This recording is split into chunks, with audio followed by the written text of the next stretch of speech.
बोलिए साधु साधु साधु।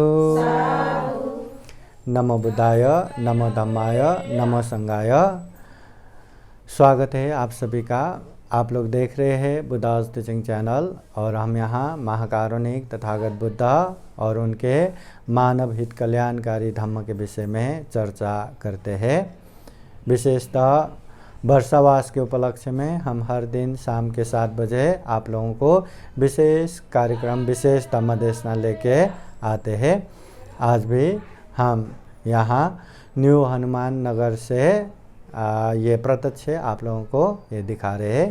तो आइए आज का कार्यक्रम शुरू करते हैं। सर्वप्रथम हम महाकारुणिक तथागत बुद्ध धम्म संघ को पाली गाथा द्वारा वर्णना करेंगे। सब लोग हाथ जोड़िए, जैसा मैं कहता हूँ वैसा ही बोलिए। अरहं सम्मा सम्बुद्धो भगवा बुद्धं भगवन्तं अभिवादेमि स्वाखातो भगवता धम्मो धम्मं नमस्सामि सुपतिपन्नो भगवतो सावक संघो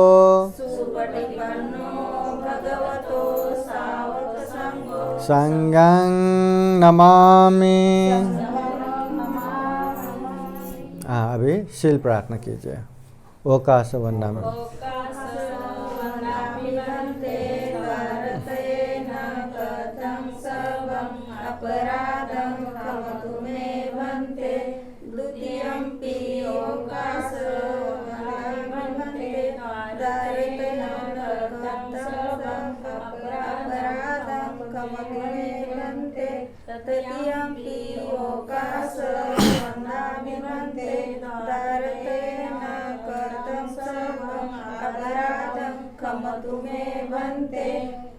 ओकाश अहं भन्ते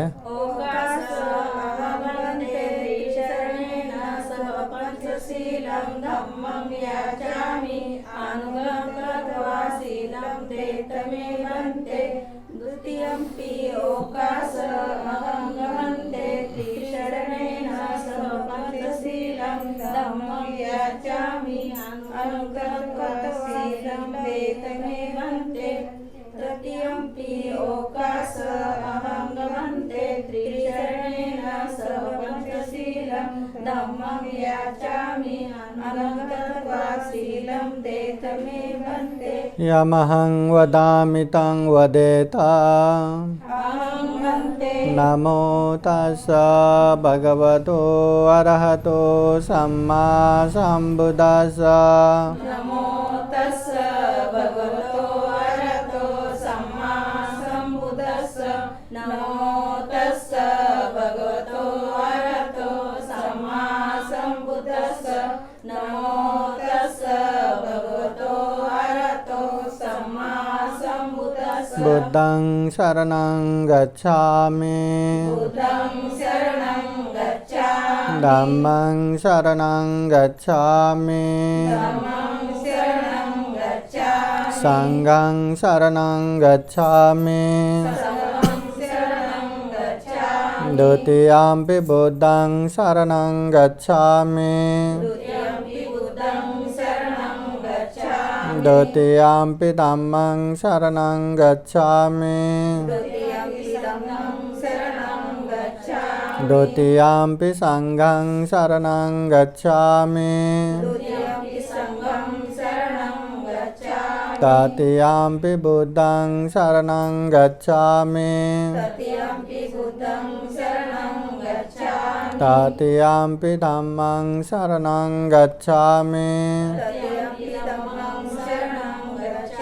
तृतीयंपि संघं शरणं गच्छामि ते शरणगमनं परिपूर्णं पानातिपाता वेरमणि सिक्खापदं समादियामि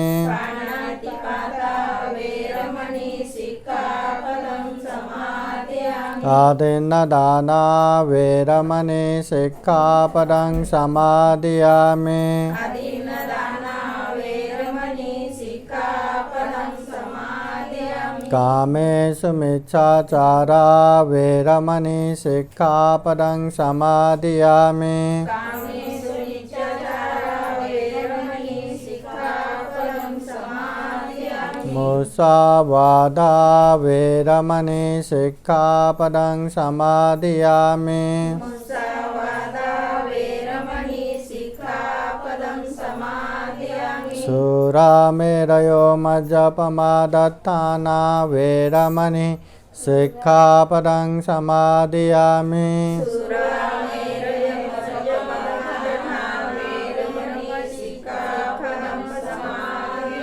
ते शरणेन सह पञ्चशीलं धम्मं साधुकां सुरक्षितं गत्वा अपमादेन सम्पादेत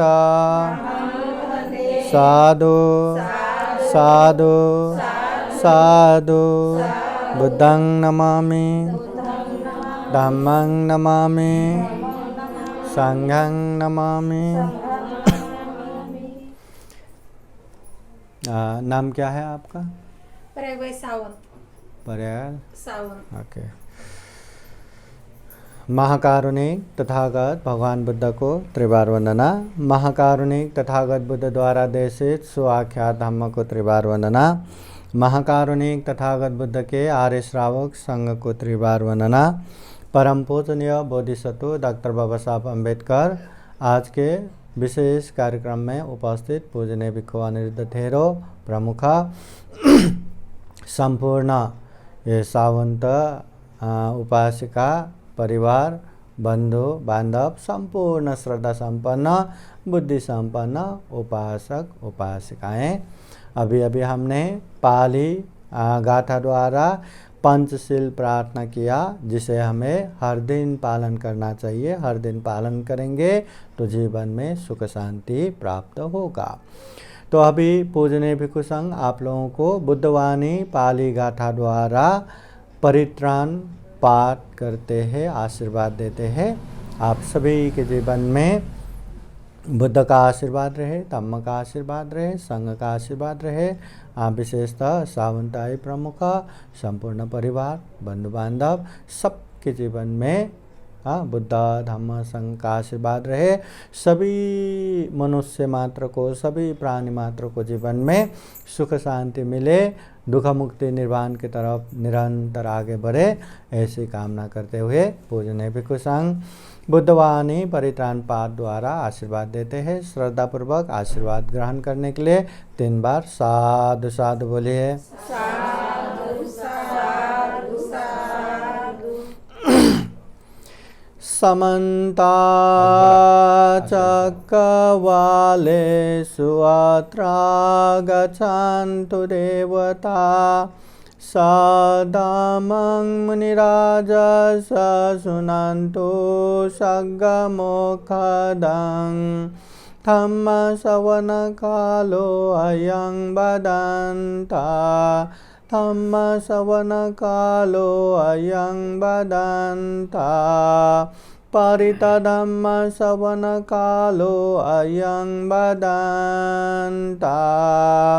नमो तस्स भगवतो अरहतो सम्मा सम्बुद्दस्स। नमो तस्स भगवतो अरहतो सम्मा सम्बुद्दस्स। नमो तस्स भगवतो अरहतो सम्मा सम्बुद्दस्स। इति पिषो भगवान् सम्मा सम्बुद्धो वेदाचरणसम्पन्नो सुगतो लोकवेदो अनुत्तरो पुरुषधम्मसारथे सत्ता देवमनुष्यान् बुद्धो भगवाइते स्वाखातो भगवता धम्मो सन्दिथिको अकालिको येहि पासिकोपनायिको पाचतां वेदिताब्बो विन्यो हेते सुपतिपन्नो भगवतो सावकसङ्घो उजुपतिपन्नो भगवतो सावकसङ्घो न्यायपतिपन्नो भगवतो सावकसङ्घो सामीचिपतिपन्नो भगवतो सावकसङ्घो यदिदं चत्वारि पुरुषयुगानि अथ पुरुषपुगला एष भगवतो सावकसङ्घो नाहुनेयो पाहुनेयो दाक्षिणेयो अञ्जलिकरणीयो अनुतरं पुण्यकेतं लोकसाते एतेन सचवज्रेन सोतिते होतु सर्वदा एतेन सचवज्रेन सर्वदुःखा सर्वभय सर्वरोगो विनाशतु एतेन सचवज्रेन होतु ते जयमङ्गलं करणीयमत्कुशलेन यान्तं शान्तं पदं अभिसमे च सकोजो च सुजो च सुवचो च समुद्वानतिमानि दोषको च सुभरो च अपकेचो च सल्लौकौदे शान्तेन्द्रियो च निपको च अपगब्बो कुलेषु अननुगेदो न च कुतं समाचरे किञ्चेन विन्यो परे गयं सुखिनो वा खेमिनो वन्तु सर्वे सता भवन्तु सुखिताता ये केचिपानभूता ते दशावादावरा वा अनवशेषा देगा वा एवमन्ता वा मध्यमा रसकानुकतोला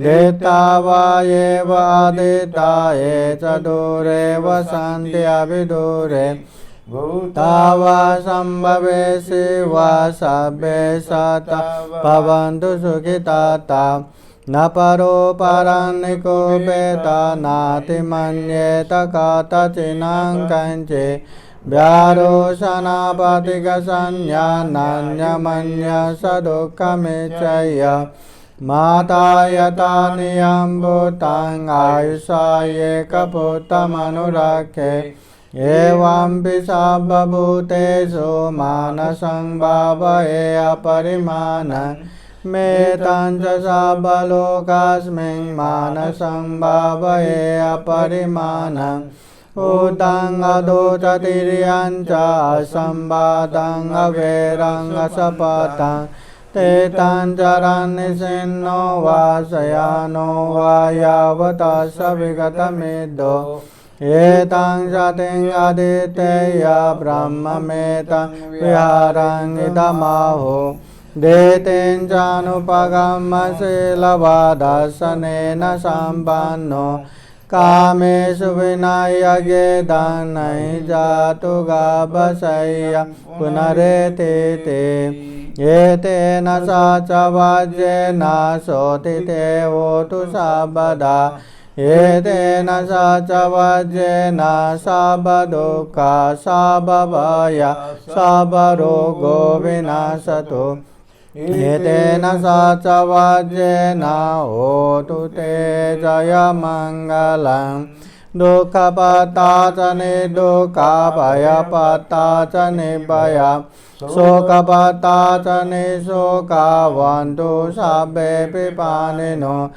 एतावता च मे सम्पदं पुण्यसम्पदं सर्वे देवानुमोदन्तु सर्वसम्पत्तिसिद्धिया दानं ददन्तु श्रद्धाय शीलं रक्षन्तु सर्वदा पावना विरतावन्तु गच्छन्तु देवतागता सर्वे बुद्धा बलवत्ता पच्चेकानं च यं बलम् अरहन्तानं च तेजेन रक्षं वन्दामि सर्वशो आकाशता च भूमता देवानागमहितिका पुण्यं तं अनुमोदयित्वा चिरं रक्षन्तु बुद्धशासनम् आकाशता च बुम्मता देवानागमहिद्दिगा पुण्यं तं अनुमोदयित्वा चिरं रक्षन्तु धम्मदेशनम् आकाशता च बुम्मता देवानागमहिद्दिगा पुण्यं तं अनुमोदयित्वा चिरं रक्षन्तु त्वां परन्ति साधु साधु साधु बुद्धं नमामि धम्मं नमामि संघं नमामि। अभी अभी हमने बुद्धवाणी परित्राण पाठ आशीर्वाद ग्रहण किया। अभी पूजनीय भिक्षु संघ का हम थोड़ा थोड़ा धम्मदेशना सुनेंगे। सब लोग धम्मदेशना सुनने के लिए 3 बार साधु साधु बोलिए। पहले पूजनीय भिक्षु अनिरुद्ध थेरो बंटे जी धम्मदेशना देंगे।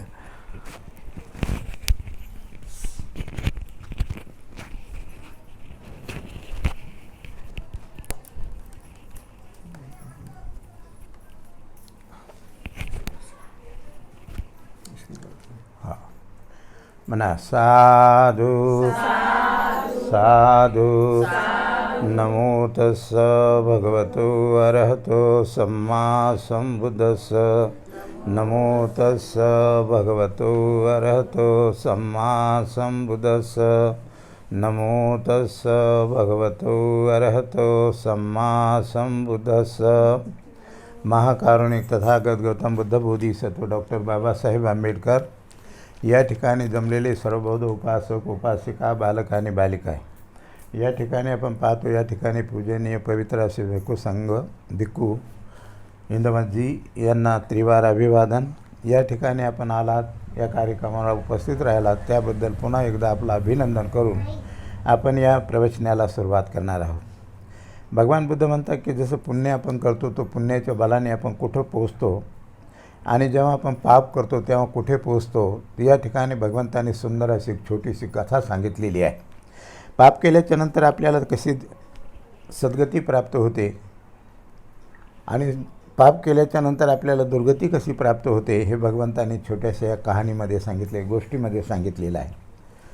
आणि म्हणून या ठिकाणी भगवान श्रावस्ती नगरीमध्ये असताना भिक्षाटनाला निघाले आणि भिक्षाटनाला निघत असताना त्यांच्या पाठीमागून 12.5 भिक्षू त्यांच्या पाठीमागे आणि आनंद त्यांच्या पाठीमागे चालत होता। भगवान चालता चालता एका मोडवर आले आणि मोडवर आल्याच्या नंतर एक नाली होती आणि त्या नालीमध्ये एक डुकरीण चरत होती। डुकरीण चरत असताना भगवंताने पाहिलं की डुकरीण पाहिली आणि भगवंताने तिचं मागच्या जन्माचं संशोधन केलं, पाहिलं तिच्या मागच्या जन्मात ही कोण कोण होती। अशा प्रकारे त्याने पाहिलं आणि स्मृत असे केलं आणि ते चालू लागले। पाठीमागे आनंद येत होता तर आनंदाने पाहिलं की भगवान या ठिकाणी स्मृत असे करत आहेत, नक्कीच या ठिकाणी काहीतरी विशेषता आहे। म्हणून भगवंताने अशा प्रकारे या ठिकाणी स्मृत असे केलं। ते हे भोजन वगैरे केल्याच्या नंतर मी त्यांना विचारेन की भगवान आपण त्या ठिकाणी हा मूत असे का केलं असं मी भगवंताला विचारीन। असं म्हणून त्यांनी मात्र श्रावस्तीमध्ये भिक्षाटन केलं। भिक्षाटन केलं आणि भिक्षाटन केल्याच्या नंतर एका झाडाखाली सगळे बसले, चारो बाजूने बसले, भंतेजी मधात आहेत। अशा प्रकारे भोजन झाल्याच्या नंतर आनंदाने भंतेजीला विचारलं की म्हणते आपण अशा प्रकारे श्रावस्तीमध्ये जात असताना त्या मोडमध्ये जी नाली होती त्या ठिकाणी दुखती चरत होती, तर त्या ठिकाणी आपण स्मृत असे का केलं याचं काय कारण आहे असं म्हणल्याच्या नंतर आनंदाला भगवान बुद्ध म्हणतात नाही रे असंच आहे, काय नाही नाही भंतेजी काही ना काहीतरी कारण आहे तेव्हाच तुम्ही असले, वरना तुम्ही स्मृत असे कधीच करत नाही, म्हणून याचं कारण आम्हाला सांगा। तेव्हा भगवान आनंदाला सांगतात जरा ध्यान देऊन ऐका। काय म्हणतात? आनंदाला म्हणतात जरा ध्यान देऊन ऐका। असं म्हणल्याच्या नंतर भगवान त्यांना कहाणी सांगते आणि आनंदाला म्हणतात की आनंदा जेव्हा मी त्या ठिकाणी भिक्षाटन करत असताना त्या नालीमध्ये एक डुकरीण चरत होती आणि ती डुकरीण चरत असताना मी तिचं भविष्य पाहिलं होतं की ती मागच्या जन्मामध्ये कशा प्रकारे होती आणि आता काय आहे। तर हे भविष्य पाहिल्याच्या नंतर मला थोडंसं स्मृत हास्य आलं आणि म्हणून मी त्या ठिकाणी स्मृत हास्य केलं। तर काय केलं याचं कारण सांगितलं की भगवान बुद्ध म्हणतात जेव्हा ती डुकरीण त्या ठिकाणी चरत होती ना, ही मागच्या जन्मामध्ये कोंबडी होती म्हणे। काय होती? कोंबडी होती। लक्षात घ्या कुठून माणूस कुठं जात आहे. मागच्या जन्मामध्ये म्हणे ही कोंबडी होती आणि कोंबडी असल्यामुळे काय झालं की अतिशय श्रद्धावान होती. मग अशा प्रकारे श्रावस्तीमध्ये कोणाचं मंत्रीजीचं प्रवचन असेल, सारीपुत्राचं असेल, महामुगलांचं असेल, भगवंताचं असेल, ददानी टिपटा टिपटा टिपटा ते प्रवचन ऐकत असे. प्रवचन ऐकता ऐकता ऐकता तिचा एवढा मोठा पुण्यसंचय झाला की डोंगरा एवढं पुण्य झालं. परंतु भगवान बुद्ध म्हणतात जे पशु असो किंवा प्राणी असो किंवा मनुष्य असो, एकदा का जन्माला आली तर पुन्हा एकदा त्यांचं मरण हे निश्चित असतं. अशाच प्रकारे तिनं अशा प्रकारे ऐकता ऐकता श्रावस्तीमध्ये जे काही प्रवचन असेल, साधूचं असेल, मुनीचं असेल, अशा प्रकारे मोगलांचं असेल, भगवंताचं असेल, तर हे सगळं दाणे टिपत टिपत टिपत ती प्रवचन मन लावून ऐकायची. मन लावून ऐकता ऐकता ऐकता तिचा एवढा मोठा संग्रह पुण्याचा झाला आणि शेवटी मात्र जेव्हा ती मृत्यूला पावली ती या पुण्याच्या बलाने ती राजाच्या घरी राजकन्या म्हणून जन्माला आली. कशाच्या बलाने आली? पुण्याच्या बलाने आली. आणि पुण्याच्या बलाने एका राजाच्या घरी राजकन्या म्हणून जन्माला आली. तेव्हा एवढ्या मोठ्या लाडपाळात केली ती वाढ झाली. आणि वाढ झाल्याच्या नंतर पुन्हा मात्र त्या ठिकाणी राजा जसजसं तिचे लालन पालन करू लागला, वाढू लागली. वाढता वाढता वाढता वाढता ती मोठी झाली आणि लग्नाला आली, उपवर झाली. राजा जेव्हा पाहत होतो, राजा कोणाच्या दरिद्री कुळामध्ये जाईल का तिला नवरा पाहण्यासाठी? नाही, तो राजाच्या घरी जायचा. आणि अशा प्रकारे या राजाच्या घरी त्या राजाच्या घरी अशा प्रकारे राजपुत्रांना पाहता पाहता एका राजपुत्राचं आणि तिचं लग्न जुळलं. लग्न जुळल्याच्या नंतर काही दिवसांनी लग्न धूमधडाक्यात पार पडलं. पार पडल्याच्या नंतर मात्र तिला एक राजपुत्राशी तिचं लग्न झालं आणि ती आपली माहेरी गेली, राजाच्या घरी गेली. राजाच्या घरी गेल्याच्या नंतर तिचा जो पती होता तो सर्वात मोठा मुलगा होता आणि काही दिवसांनी मात्र तिचा जो सासरा होता तो वारला. आता सासरा वारल्याच्या नंतर तिचा जो पती होता तो मोठा होता, राजगद्दीवर बसण्याचा त्याचा अधिकार होता, म्हणून तो राजा झाला. राजा झाल्याच्या नंतर ही जी राजाच्या घरी जी मुलगी जन्माला आली होती राजकन्या, ती मात्र राजाच्या मुलाशी त्याच्याचं लग्न झाल्यामुळे राजपुत्राशी जेव्हा तो राजा बनला तेव्हा ती राजाची पट्टराणी बनली. आणि पट्टीराणी बनल्याच्या नंतर तिची सोय काय? अनेक दाशा तिला केस विचरायला वेगळ्या, पावडर लावायला वेगळ्या, लाली लावायला वेगळ्या, अंग घासायला वेगळ्या, साडी नेसायला वेगळ्या, असा अनेक प्रकारच्या तिच्या दाशा, जसं काय थवा तिच्या भोवती फिरायला. एवढी मोठी सेवा कशाच्या बलानं झाली? पुण्याच्या बलाने झाली. आणि म्हणून हे सगळं पुण्याच्या बलाने सगळी तिची सेवा असताना एक वेळ असा आला की ती मात्र असते पती आपला राजा म्हणून तिला थोडासा अहंकार होऊ लागला. काय होऊ लागला? अहंकार होऊ लागला. आणि अहंकार होता होता ते अनेक प्रकारच्या मंत्र्यांना, अनेक प्रकारच्या कर्मचाऱ्यांना ती मात्र उद्धटपणे बोलू लागली, अपमान करू लागली. आणि पुढे चालून असा संयोग झाला की ती अनेक प्रकारचे दुष्कर्म करू लागली. करता करता करता तिचा जो पुण्याचा संचय होता तो कमी होता होता होता कमी झाला. आणि जेव्हा तो पापाचा डोंगर तिचा वाढू लागला, जसा जसा पापाचा डोंगर वाढू लागला तसतसं मात्र तिचे असे बुरे दिवस त्या ठिकाणी आले. आल्याच्या नंतर भगवान बुद्ध म्हणतात की ती 70-80 वर्षाची झाली. आणि त्याच्यानंतर एक दिवस तिचा मृत्यू झाला. मृत्यू झाला. जसाही तिचा मृत्यू झाला तर त्या पापाच्या बलाने पुन्हा ती डुकरीणीच्या जन्मी आली. कोणाच्या जन्मी आली? डुकरीणीच्या जन्मी आली. तेव्हा भगवान बुद्ध म्हणतात की मी जेव्हा तिचं आयुष्य, जेव्हा भविष्य पाहिलं, तेव्हा तिचा मागचा इतिहास पाहिला, तेव्हा मात्र अशा प्रकारची राजा होती आणि राजाची राणी होती. परंतु जेव्हा मात्र ती अहंकार जागू लागली, ममकार जागू लागली, अनेक प्रकारचे वाईट कर्म करू लागली, तेव्हा तिचा मात्र पापाचा डोंगर उभा राहिला आणि त्याचाच तिचा मृत्यू झाला. आणि मृत्यू झाल्याच्या नंतर तेव्हा त्या पापाच्या बलाने त्या डुकरीणीच्या जन्मी आली. हे कसं जायचं किंवा कुठं जायचं आहे आपल्याला कोणताही व्यक्ती, कोणताही देव आपल्याला कुठं जायचं हे सांगत नाही. आपलेच कर्म आपल्याला कुठं नेतात हे आपलेच कर्म आहेत. म्हणून तिने जे पुण्य केलं होतं ते एका राजाची राजपुत्री झाली होती आणि एका राजाची राणी पट्टराणी झाली. परंतु तिथे तिचा अहंकार वाढल्यामुळे, गर्व वाढल्यामुळे, अनेक प्रकारचे दुष्कर्म केल्यामुळे ते पापाचं पाप जे पुण्य होतं ते वसरत गेलं, संपत गेलं आणि पापाचा डोंगर उभा राहिला. आणि पापाचा डोंगर उभा राहिल्याच्या नंतर काही वर्षांनी 70-80 वर्षाच्या नंतर जशी ती मृत्यूरूप पावली तर त्या पापाच्या बलाने पुन्हा त्या डुकरिणीच्या जन्मी आली. तेव्हा भगवान सांगतात की हे आनंदा, अशा प्रकारे तिनं पुण्यकर्म केलं होतं तेव्हा इथपर्यंत जाऊन ती पोचली, परंतु जेव्हा तिने पाप करणं सुरू केलं तेव्हा त्या पापाच्या बलाने पुन्हा त्या डुकरिणीच्या जन्मी आली. म्हणून मी तिचं पाहतो. म्हणून अशा प्रकारे पुण्यकर्म केलं पाहिजे. अहंकार, गर्व, अभिमान आणि अशा प्रकारे वाईट कर्म कदापि करता नाही, कारण हे जे कर्म आहेत हेच आम्हाला सद्गतीला नेऊन पोचवतात आणि हेच आम्हाला दुर्गतीला नेऊन पोचवतात. अनेक प्रकारच्या पशुप्राण्याच्या मध्ये जन्माला आणून घालतात. म्हणून आपण खूप चांगल्या तरीकेने पुण्यच केलं पाहिजे. ज्या पुण्याने आमची सद्गती होती तर आम्ही पाप का करावं. म्हणून पाप न करता आपण जास्तीत जास्त पुण्य केलं पाहिजे आणि जास्तीत जास्त चांगल्या कुळामध्ये आपला जन्म होईल किंवा देवलोकामध्ये आपला जन्म होईल किंवा अनंत अवस्था आम्हाला प्राप्त होईल. अशा प्रकारचे कर्म करून आपल्या जीवनाचं आपण सोनं बनवू शकतो. म्हणून मी एवढंच बोलतो की या ठिकाणी पाप करू नका, पुण्याचा संचय करा आणि आपल्या जीवनाचं सोनं बनवा. म्हणा साधू साधू साधू. या ठिकाणी प्रवचन या ठिकाणी संपलेलं आहे. आपण ते ऐकलं त्याबद्दल मात्र आपलं सर्वांचं अभिनंदन. म्हणून अशा प्रकारे आपण पुण्य करा, पाप न करता आपल्या जीवनाचं सोनं बना, एवढंच बोलून सांगतो. आणि बंतेजीने मला 2 मिनटं वेळ दिला. छोटीशी जी धम्मदेशना आपण ऐकली त्याबद्दल आपले आभार मानून या ठिकाणी मी थांबतो. बंतेजीचे आभार मानतो. धन्यवाद. आता या ठिकाणी बंतेजी इंदवस बंतेजी आपल्याला धम्मदेशना देतील आणि धम्मदेशना देऊन आपल्याला उपकृत करतील असे मी आपल्यातर्फे आणि माझ्यातर्फे अशी बंतेजीला विनंती करतो की बंतेजी या ठिकाणी धम्मदेश करतील अशी मी त्यांना सूचना करतो. धन्यवाद. दानं ददान्तु सद्दाय शीलं रक्षन्तु सर्वदा भावना विरता हुवन्तु गच्छन्तु देवता गता। महाकारुणिक तथागत भगवान बुद्ध को त्रिवार वंदना। महाकारुणिक तथागत बुद्ध द्वारा देशित सुआख्यात धम्म को त्रिवार वंदना। महाकारुणिक तथागत बुद्ध के आर्य श्रावक संघ को त्रिवार वंदना।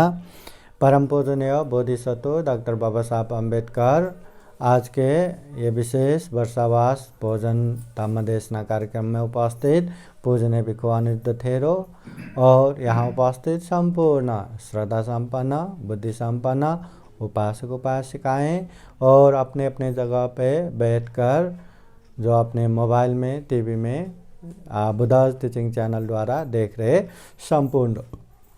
संपूर्ण श्रद्धा संपन्न बुद्धि संपन्न उपासक उपासिकाएँ। महाकारुणिक तथागत बुद्ध कहते हैं पाप मत करो। जो व्यक्ति पाप करेंगे उसको जीवन में खूब सारा दुख कष्ट आता है। पुण्य करो धम्म करो।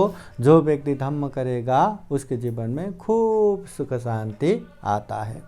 हर किसी को पता है पाप नहीं करना, हर किसी को पता है पुण्य करना, इसके बावजूद भी पाप से दूरी रहना है इतना परिश्रम नहीं होता। पुण्य ही करके जाना है इतने वीर पराक्रम नहीं होता। उसके लिए हमें बार बार धम्मदेशना सुनना है। बार बार ये महसूस करना है कि दुनिया में जो जिसने भी गलत किया पाप किया उसको दुख तो हुआ ही है, उसको कष्ट तो हुआ ही है। और दुनिया में जो जो पुण्य करता है धम्म करता है उसको हर चीज़ में बढ़ चढ़ के मिलता है। खुशी भी एकदम ज़्यादा ही मिलता है ना। वही जगह पे वैसा ही रहते हैं। एक ही घर के एक ही माँ के पेट से जन्म हुए भाई भी एक जन कितना मतलब सुख शांति से रहता है, एक जन कितना चिड़चिड़ा होता है। अपना अपना पुण्य ही तो है।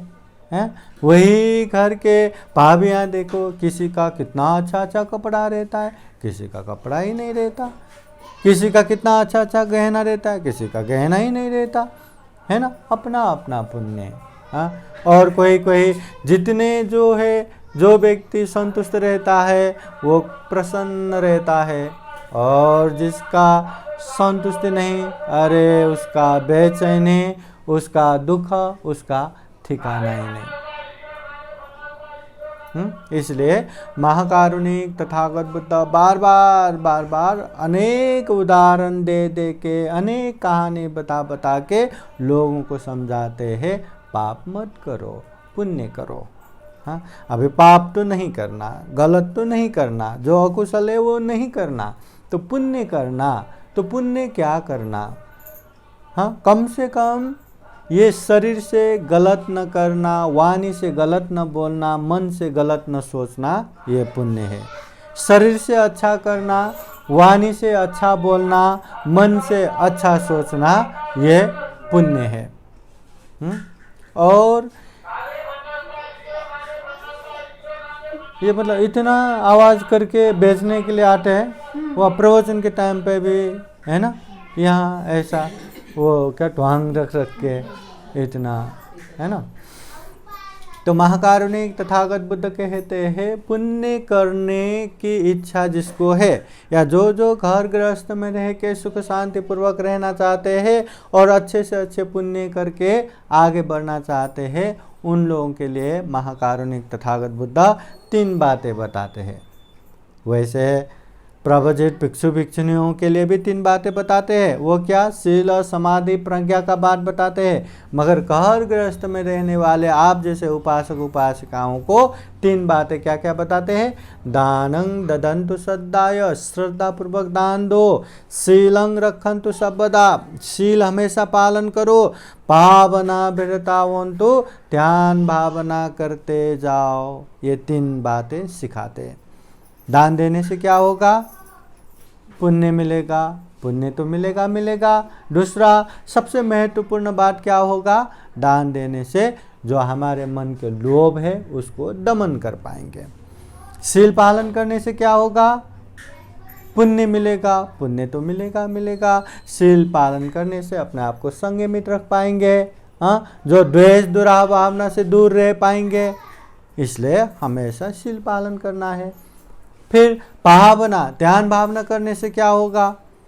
पुण्य मिलेगा, पुण्य तो मिलेगा।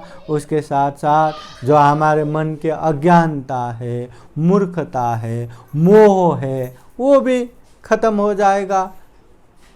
हाँ, दान देने से ये लोभ, शील पालन करने से द्वेष, ध्यान भावना करने से मोह कम कर पाएंगे और एक दिन पूर्णतः मुक्त हो गया तो हम दुख मुक्त भी हो पाएंगे।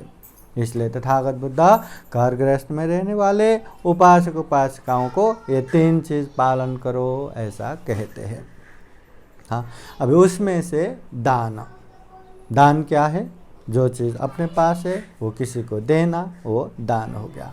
जो अपने खून पसीना बहा के अच्छे काम करके जो कमाया हुआ 2-4 पैसा ही क्यों ना हो, वो दूसरों को देना, दूसरों के उपकार के लिए देना, दूसरों के कल्याण के लिए देना, वो दान हो गया। जो अपने पास है वो दूसरों को, यहाँ याद रखना, जो अपना है, जो अपने मेहनत का है, वो दूसरों को देना, ये दान है। अभी दान है करके किसी का भी ऐसे लेके लो दान करके दिया तो दान हो जाएगा क्या? हाँ, कोई वो मांगने के लिए आए, दोस्त का मोबाइल छीन के लो, ये दान हो जाएगा? वहाँ दान होगा कि मारपीट होगा? है ना। इसलिए जो अपना है, जो अपने मेहनत का है, वो दूसरों के उपकार के लिए दान देना। हाँ, और दान हमेशा तथागत बुद्ध कहते हैं श्रद्धा चित्त त्याग चित्त से देना चाहिए। श्रद्धा चित्त त्याग चित्त से एकदम अच्छे जगह पे विश्वास पूर्वक देना चाहिए, उसका पुण्य बहुत ज़्यादा मिलता है। श्रद्धा चित्त त्याग चित्त नहीं रहा तो बहुत ज़्यादा दान दे के भी उसका पुण्य इतना नहीं मिलता। दुनिया में नहीं है क्या करोड़ों करोड़ दान देने वाले, हजारों करोड़ दान देने वाले लोग भी रहता है आज के समय में। हाँ, मगर वो गलत काम करके पैसा कमाया और लोगों को दिखाने के लिए चैरिटी ऐसे दान कर रहे हैं तो उसको इतना पुण्य मिलेगा क्या? पर जो श्रद्धा चित्त है, त्याग चित्त है, वो श्रद्धा चित्त से जो दान देंगे तो उसका पुण्य बहुत ज़्यादा मिलेगा। इसलिए श्रद्धा चित्त त्याग चित्त से दान देना चाहिए। दान देने से किसका उपकार होगा? लेने वाले का होगा कि देने वाले का होगा? हाँ, लेने वाले का, देने वाले का, दोनों का। हाँ, ये मुंबई के एक वृद्ध उपासिका, अभी तो गुजर भी गए, वो उपासिका हमेशा मिलने के बाद बोलते हैं, भांते जी लोग दूसरे के हित कल्याण के लिए दान देंगे बोलते हैं। काहे का दूसरे का हित कल्याण? दूसरे का हित कल्याण हो न हो, दान देते ही हमको पुण्य मिल गया, हमारा कल्याण हो गया ना, खुद का कल्याण हो गया ना, है ना। हम वो किसी को दान दिया, वो दान का यूटिलाइज वो कर पाएगा नहीं कर पाएगा, वो दान का सदुपयोग वो कर पाएगा नहीं कर पाएगा, ते हमारा माहित नहीं, हमें पता नहीं। पर दान देते ही हमें पुण्य मिल गया, और वो पुण्य, थोड़े थोड़े पुण्य भी कितने बड़े सुख शांति का कारण बनता है। अभी अभी पंडित जी ने भी धम्मदेशना दिया ना। हाँ, पुण्य के बदौलत वो कहाँ से कहाँ पहुँच गया, और अहंकार पाप की वजह से फिर से कहाँ आ गया, है ना। तो दान देते ही हमें पुण्य मिलेगा, हमें सुख शांति मिलेगा, कल्याण तो अपना हुआ। इसलिए दान देने से हमेशा खुद का ही कल्याण है, वो दूसरों का तो निमित्त है। दूसरों का कल्याण हो ये हमारी इच्छा है। हाँ, दान देना है करके किसी को भी जिसको ज़रूरत भी नहीं उसको दान दिया तो क्या फ़ायदा फिर, हैं? जो मस्त खा पी के इतना मोटा होके बैठे, यहाँ तक खा के बैठे, हाँ, उसको हमारे घर में अच्छे अच्छे पकवान बनाए, ले लो खाओ, ले लो, कुछ फ़ायदा है? हाँ, और वहाँ जो भूख से 2 दिन से खाया नहीं, कुछ दे दो, और उन लोगों नो नहीं देंगे करके बैठेंगे, पुण्य हो गया? इसलिए देख के, जगह देख के दान देना चाहिए। दान देने से हमारा कल्याण होगा। जिस तरह घर पे आग लग जाए तो क्या करेंगे हम? हाँ, आग बुझाएंगे। आग बुझाने के लिए जितना हो सके उतना मेहनत करेंगे, मगर आग ज़्यादा ही फैल गया। अगर अभी आग बुझाने का अवस्था ही नहीं है तो क्या करेंगे?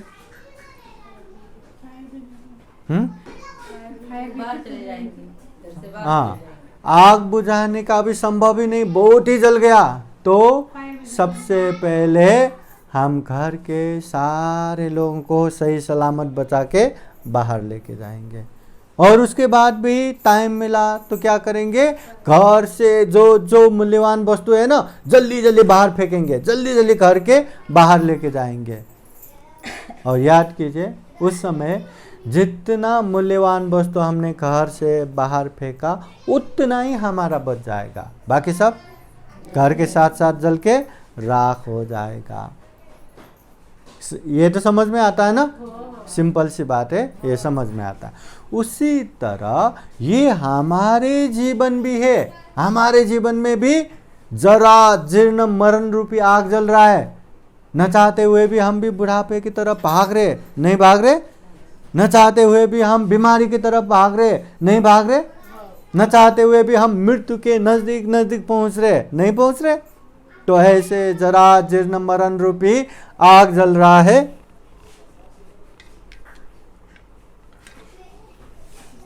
हाँ, ऐसे जरा जीर्ण मरण रूपी आग जल रहा है। ऐसे समय में जो धन संपत्ति हम दान करके, त्याग करके जितना पुण्य संचय करेंगे वही अपना है, बाकी सब यहीं के यहीं रह जाएंगे। पहले ये घर किसी और ने बनाया होगा, कोई और रहा होगा, अभी हम रह रहे और हमारे बाद कोई दूसरा रहेगा। नहीं, मला तो पाहिजे, मैं जहाँ जाऊँगा मुझे तो लगेगा ना, मैं लेके जाऊँगा, लेके जा पाएंगे? हाँ, बाकी तो बाकी, कितना भी बैंक बैलेंस रहो, कितना भी पैसा बचा के रखो, वो लेके जा पाएंगे? अरे 1 रुपया भी लेके नहीं जा पाएंगे, सब छोड़ के ही जाना है, कुछ भी साथ लेके नहीं जा पाएंगे।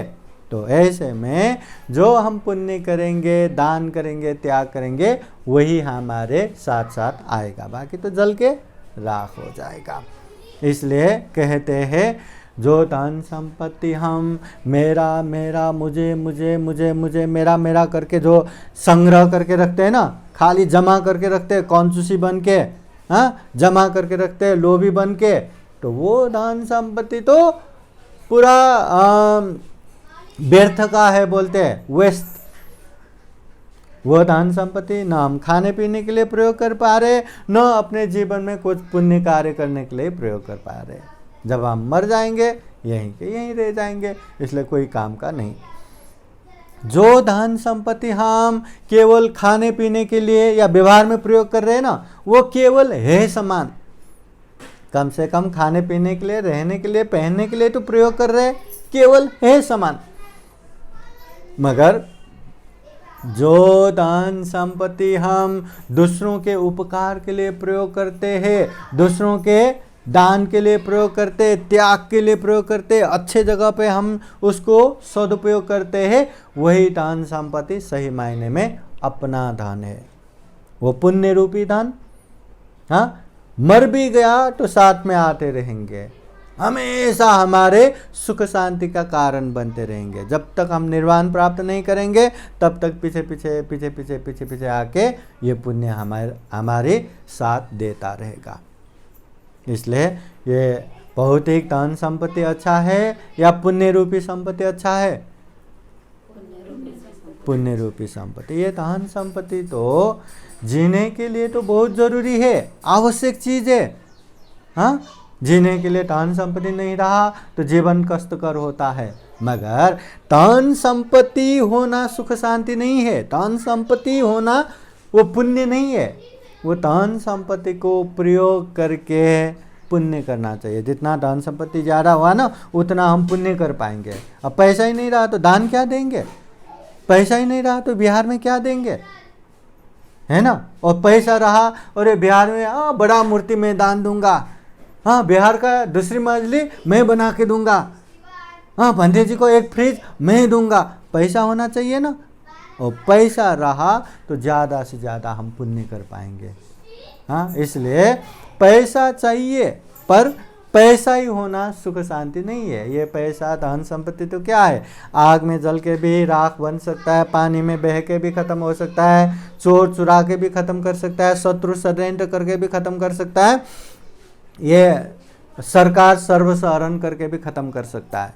मगर जो पुण्य रूपी संपत्ति न आग जला सकता है, न पानी बहा सकता है, न चोर चुरा सकता है, न शत्रु षड्यंत्र करके खत्म कर सकता है, न सरकार सर्वसहरण कर सकता है। इसलिए बुद्धिमान व्यक्ति हमेशा क्या करता है?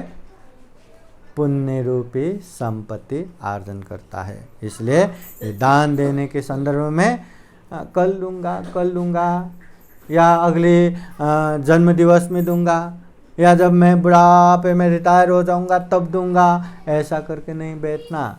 हाँ, पुण्य जिस तरह हम शरीर के लिए आहार चाहिए बराबर खाते हैं, उसी तरह पुण्य भी करते जाना है, करते जाना है, करते जाना है। जिंदगी का कोई ठिकाना नहीं, आज दिख रहे कल नहीं देखा तो कोई आश्चर्य की बात नहीं है कि नहीं? कितने लोग तो देखते ही देखते चला जाता है, हार्ट अटैक से चला जाता है, अनेक एक्सीडेंट से चला जाता है ना? जिंदगी का कोई ठिकाना नहीं। और हम पुण्य कल करेंगे ना, कल करेंगे ना, कल करेंगे ना, ऐसा करके बैठेंगे और कल आया ही नहीं तो इतना दुर्लभ जीवन है, इतना सर्वश्रेष्ठ जीवन है। और पशु की तरह हम केवल खाने पीने में, जीने की संघर्ष में, परिवार के लिए ऐसा वैसा करके जिएंगे तो वो तो पशु पंछी जीव जंतु कीट पतंग भी तो जीते हैं ना उसी तरह। तो इतना दुर्लभ जीवन का क्या फायदा हुआ? इतना सर्वश्रेष्ठ जीवन का क्या फायदा हुआ? इसलिए तथागत बुद्ध कहते हैं दानं ददन्तु सद्दाय, श्रद्धापूर्वक दान देना सीखो। श्रद्धापूर्वक दान देंगे, त्याग चित्त से दान देंगे तो बहुत ज़्यादा पुण्य मिलेगा। दान देने के लिए 3 अंग परिपूर्ण होना चाहिए। सबसे पहले तो दान देने की इच्छा होना चाहिए, श्रद्धा होना चाहिए। श्रद्धा नहीं रहा तो आपके पास कितना भी पैसा रहने दो, आप दान नहीं दे पाएंगे। दूसरा, दान देने की श्रद्धा के साथ साथ दान देने की वस्तु भी होना चाहिए, पैसा भी होना चाहिए। या भोजन दान देना है तो भोजन होना चाहिए, पैसा दान देना है तो पैसा, अस्त्र पुरस्कार दान देना है तो अस्त्र पुरस्कार, जो दान देना है वो वस्तु अपने पास होना चाहिए। ऐसा तो नहीं ना कि एक बिहार दान देना है, पैसा नहीं भी, कहाँ चोरी करूं, वो दान हो गया? हाँ, कहाँ किसको लूट के मैं दान दूं, दान हो गया? हाँ, दान देने की इच्छा है तो दान देने की वस्तु भी होना चाहिए। हाँ, अगर अपने पास नहीं है तो मेहनत कर सकते हैं, परिश्रम कर सकते हैं, अच्छे काम करके पैसा कमा सकते हैं, फिर दान दे सकते हैं। तीसरा, दान लेने वाला व्यक्ति भी चाहिए। दान देने की इच्छा होना चाहिए पहला, दान देने की वस्तु होना चाहिए दूसरा, और दान लेने वाला व्यक्ति भी होना चाहिए तीसरा। ये 3 अंग परिपूर्ण हुआ तो दान परिपूर्ण होता है। अभी दान लेने वाले, हम तो पशु पंछी को भी खिलाते हैं। दान लेने वाले, हम तो रास्ते में भिखारी मिला तो उन लोगों को भी दान देते हैं। स्टेशन में गया तो कितने वहाँ मांग के बैठते, उन लोगों को भी दान देते हैं। दान लेने वाला विहार में दान देते हैं, यहाँ वहाँ दान देते हैं, पर दान कहाँ दान देना है वो हमें ही सोचना है। वहाँ हजारों लोग भूखे पड़े हैं और मैं बहुत दानी हूँ, त्यागी हूँ करके टन का टन चावल नदी में बहा दिया, दान हो गया? हाँ, वहाँ भूखे पड़े हैं इतने सारे लोग और हम दान के नाम पे टन का टन चावल नदी में बहा दिया, तो क्या दान हो गया? है ना। इसलिए जगह पे दान देना या अच्छे जगह पे दान देना वो बहुत बड़ा पुण्य रहता है। इसलिए यह मिलिंद प्रश्न ग्रंथ में भी एक प्रसंग आता है। हाँ, राजा मिलिंद नागसेन मंत्री से पूछते हैं कि कहाँ दान देने से ज़्यादा पुण्य मिलेगा, और नागसेन मंत्री कहते हैं पशु पंछियों को दान देना उसका भी पुण्य मिलता है। सैकड़ों पशु पंछियों को दान देने से भी बुरे से बुरे एक इंसान को दान देना उसका पुण्य ज़्यादा मिलता है, क्योंकि इंसान चेतनशील प्राणी है, रास्ते का कुछ भी नहीं खा सकता। सैकड़ों बुरे से बुरे इंसान को दान देने से भी अच्छे बनने की प्रयास कर रहे एक इंसान को दान देना उसका पुण्य ज़्यादा है। अच्छे बनने की प्रयास कर रहे सैकड़ों इंसानों को दान देने से भी एक अच्छा शीलवान गुणवान व्यक्ति को दान देना उसका पुण्य ज़्यादा है। उससे ज़्यादा श्रोतापति फल, सकितागामी फल, अनागामी फल, अरहत फल में पहुँचे हुए व्यक्ति को दान देना है, और उससे भी ज़्यादा फल प्रत्येक बुद्ध को दान देने से मिलता है, और उससे भी ज़्यादा सम्यक संबुद्ध को दान देने से ज़्यादा फल मिलता है। मतलब सम्यक संबुद्ध को दान देना उसका पुण्य इतना उतना ही नहीं। इसलिए दान भी जगह देख के कहाँ दान देने से ज़्यादा पुण्य मिलेगा वो देख के दान देना चाहिए। जैसे अच्छे एक धान के बीज को कहाँ लगाना चाहिए? खेतों में लगाना चाहिए, है ना। अभी अच्छे खेत में लगाएंगे तो वो धान के बीज को हवा पानी अनुकूल हुआ तो क्या होगा? वहाँ बहुत ज़्यादा धान फलेगा। वही अच्छे धान के बीज को जहाँ कंकड़ है, रेती है, अच्छा खेत नहीं है, फिर भी ऐसी जगह पे लगा दिया, हवा पानी अनुकूल हो गया तो क्या होगा? धान तो फलेगा, बहुत ही कम फलेगा, बहुत ही कम फलेगा। वही अच्छे धान के बीज को बहते हुए पानी में, नदी में लगा दिया तो क्या होगा? वो भी बहा के लेके जाएगा, है ना। हाँ, इसी तरह दान भी अच्छे धान के बीज समान है। हाँ, उसको अच्छे जगह पे दान देंगे, शीलवान गुणवान व्यक्ति को दान देंगे, अच्छे जगह पे, हाँ, जहाँ ज़्यादा सदुपयोग हो ऐसे जगह पे दान देंगे तो उसका पुण्य भर भर के ज़्यादा आएगा। और अच्छे नहीं है फिर भी कहीं भी मिला किसी को भी हम दान देंगे, चाहे मांगने वाले हो, चाहे पशु पंछी हो, किसी को भी हम दान देंगे उसका भी पुण्य मिलता है, पर थोड़ा कम मिलता है। और कभी कभी तो ऐसा जहाँ दान नहीं देना था, गलत व्यक्ति को गलत तरीके से दान दिया तो उसका पुण्य तो मिलेगा ही नहीं, उल्टा पाप का भी भागीदार बनना पड़ता है। जैसे किसी किसी को शुगर होता है, डायबिटीज होता है, डायबिटीज को भात नहीं चलता, हाँ, भोजन दान देना पुण्य पुण्य, अरे खाओ खाओ खाओ खाओ करके उसको जबरदस्ती खिलाया तो क्या हुआ? उसके लिए तो जहर ही बन गया ना, पुण्य लगेगा क्या? हाँ, किसी ने अरे तुमने मुझे बहुत उपकार किया, हाँ लो तुम्हें 50,000 का तलवार, 1 लाख का पिस्तौल, हाँ, वो गलत इंसान को ऐसे दान दिया तो उससे क्या करेगा? लोगों का उपकार करेगा कि लोगों का हानि करेगा? तो उससे पुण्य मिलेगा? है तो 1 लाख का, है तो 50,000 का, फिर भी पुण्य मिलेगा नहीं। इसलिए सही जगह पे सही व्यक्ति को सही तरीके से दान देंगे तो उसका पुण्य ज़्यादा मिलेगा। और याद यही रखना है, दानं ददन्तु श्रद्धाय, श्रद्धापूर्वक त्याग चित्त से दान देना है। भोजन दान देना पुण्य है कि पाप है?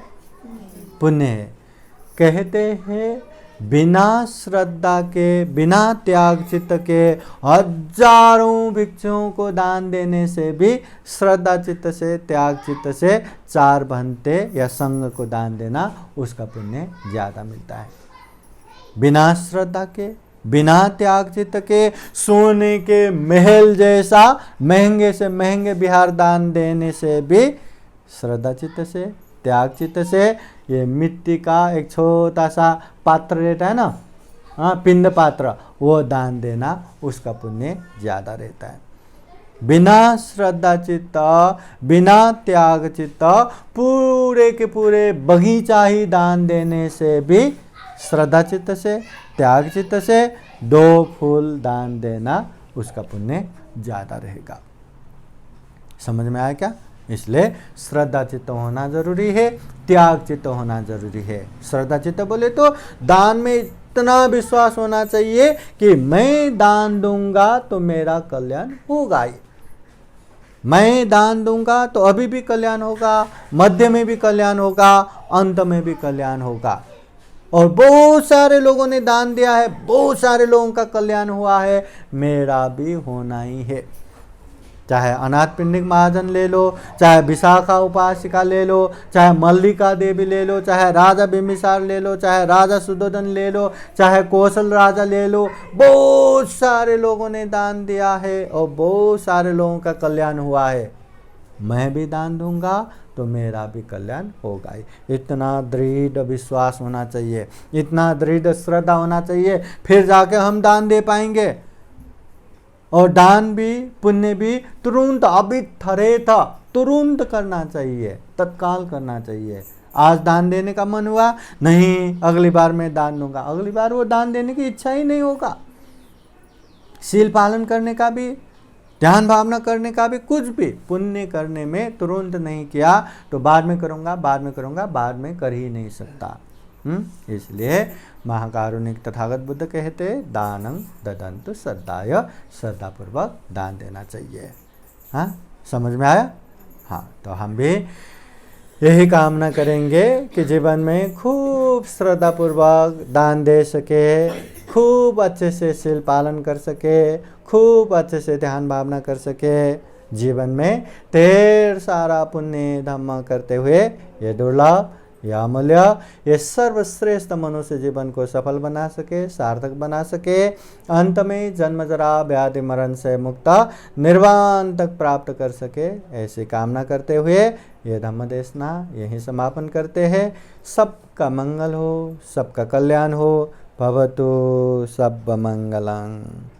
साधु साधु साधु। बुद्धं नमामि, धम्मं नमामि, संघं नमामि। अभी धम्म देशना के अंत में आप लोगों को बुद्धवाणी पाली गाथा द्वारा आशीर्वाद देते हैं। सब लोग हाथ जोड़िए। आप सभी के जीवन में बुद्ध का आशीर्वाद रहे, धम्म का आशीर्वाद रहे, संघ का आशीर्वाद रहे और खूब सारा पुण्य धम्म करते करते ये जीवन सफल सार्थक बनाए, ऐसी कामना करते हुए बुद्धवाणी पाली गाथा द्वारा आप सभी को आशीर्वाद देते हैं। श्रद्धापूर्वक आशीर्वाद ग्रहण करने के लिए 3 बार साधु साधु बोलिए। सब्बेतियो विवाचान्तो सब्बरोगो विनाशतो माते भवत्वन्तरायो सुखे दीर्घायुको भव।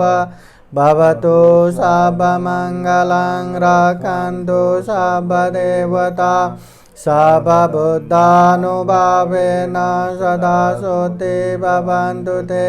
भवतु सर्वमङ्गलं रक्षन्तु सर्वदेवता सर्वधम्मानुभावेन सदा सोते भवन्तु ते भवतु सर्वमङ्गलं रक्षन्तु सर्वदेवता सर्वसङ्गानुभावेन सदा सोते भवन्तु ते इच्छितं वाचितं दुय्यङ्गे पमेव समिजतु सर्वे पुरन्तु चित्तसङ्कल्पसन्तो पन्नरसो यथा आयु आरोग्य सम्पत्ति सर्गसम्पत्तिमेव च अतो निब्बान सम्पत्ति इमिनाते समेजतु साधु साधु साधु बुद्धं नमामि धम्मं नमामि संघं नमामि अहं वन्दामि सर्वदा वन्दामि सर्वदा अहं वन्दामि सर्वदा अहं वन्दामि सर्वदा। सबका मंगल हो, सबका कल्याण हो, सुखी हो सुखी हो सुखी हो। ठीक है, बड़ा चलते गए।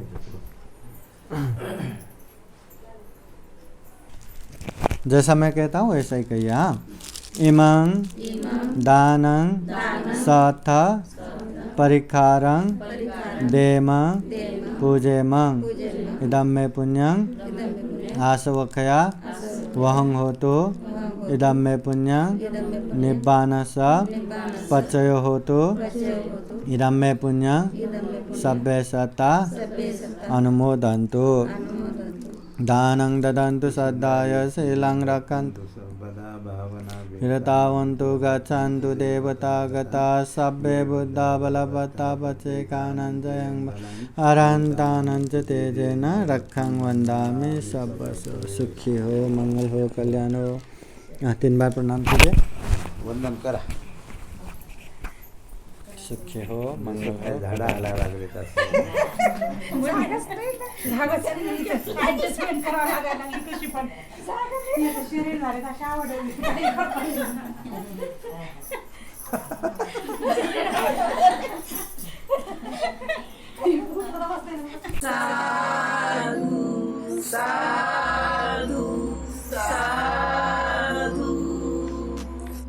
बुद्धं नमामि, बुद्ध को नमन करता हूँ। धम्मं नमामि, धम्म को नमन करता हूँ। संघं नमामि, संघ को नमन करता हूँ।